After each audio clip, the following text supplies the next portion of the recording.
Здравейте! Днес ще ви запознаем с полезните свойства на какаовото масло на здравница.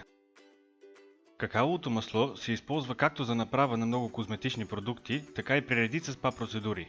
Чистотата и естествения произход на маслото от какаови зърна го правят подходящо за използване дори по време на бременност.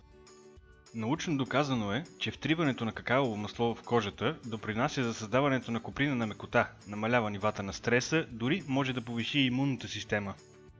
Какаовото масло на здравница е един от най-добрите природни продукти, които подпомагат почерняването на кожата, като и придават здравословен и равномерен тен, без да причинява изгаряне. Ако вече сте били на плаж и кожата ви изгоряла, прилагането на какаово масло ще го успокои и ще доведе до по-бързо възстановяване.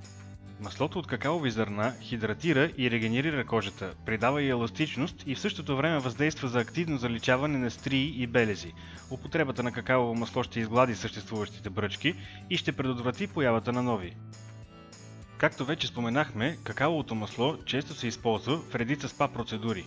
Масажите с масло от какаови зърна чудесно тонизират кожата, улесняват отвеждането на токсините от организма и подпомагат освобождаването на подкожни мазнини. Някои от вас ще се учудят, че всъщност какаовото масло е твърдо. За сметка на това обаче, при допир с кожата, то моментално се разтапя. Какаовото масло се нанася директно върху кожата и се втрива с нежни кръгови движения.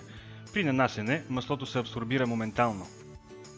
За да намерите още полезна информация за какаовото масло, посетете нашия здравословен магазин или ни потърсете във Facebook. Благодарим ви, че бяхте с нас!